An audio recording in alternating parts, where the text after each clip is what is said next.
उच्च शिक्षा ପାଇଁ गरीब मेधावी छात्री सौभागिनी को आर्थिक सहायता प्रदान कले आदिशक्ति युवा परिषद।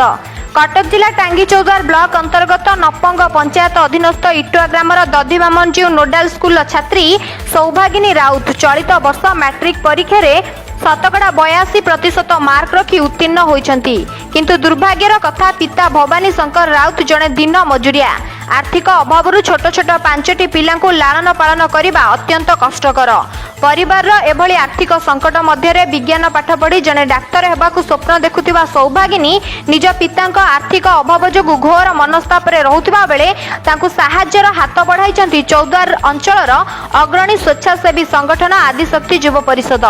संगठनर सदस्य माने निजस्व अर्थ संग्रह करी एही गरीब मेधावी छात्री स्वप्न पूरण पई प्राथमिक स्तर में 5,000 टंका आर्थिक सहायता जोगाई दैछंती एवं आगामी दिन में एही छात्री इच्छा अभिलाष पूर्ण करने पई साहाय्य सहयोग जोगाई देबाकू प्रतिश्रुति देबा सहित स्थानीय विधायक प्रशासनिक अधिकारी एवं अन्य सामाजिक संगठन और बदान्य व्यक्तिविशेष माने एही गरीब मेधावी छात्री उच्च शिक्षा लाभ पई आर्थिक साहाय्य सहयोग करने पई युवा परिषदर सदस्य माने निवेदन करिसेंती। नमस्कार, मैं सौभागिनी राउत इटुआ ग्राम कहूँ। मु दधिमामंजू नोडाल स्कूल पाठ पढ़ुली। ए वर्ष 10वीं श्रेणी परीक्षा उत्तीर्ण होती। 80% मार्क रखी।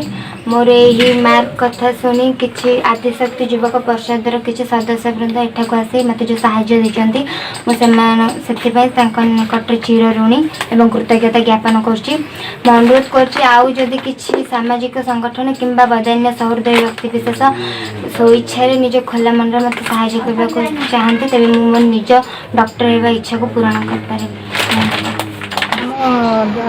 आदि युवा शक्ति परिषद को जड़े सांबादिक भाई मान थ्रु आम खबर जानापी पाइलु जे इटुआ गाँव कोरकोरा ग्राम सौदामिनी राउत नामक जड़े झील जी मैट्रिक परीक्षा देता और 80% रखी कि तार आर्थिक अवस्था तार भल नुह बापा माँ चलवा अवस्था ठीक नुह तेणु से अनुरोध करते किसी आर्थिक साहाय्य करने पिला पाठ पढ़ी पार। तो आदि युवा शक्ति परिषद समस्त सदस्य मैंने समस्त निज निज भितर कलेक्शन कर किसी आर्थिक साहाय्य जोगाड़ कर जेहेतु देते आम आप माध्यम जानापी चाहूँ जे अन्य संगठन माने जो संगठन सामाजिक संगठन अच्छा से झीटी को साहाय्य हाथ बढ़ाए। धन्यवाद। आदिशक्ति युवा परिषदर एभली साधु उद्यम को इटुआ ग्रामवासी समेत अंचल अनेक बुद्धिजीवी शिक्षाविद माने प्रशंसा करिसेंती।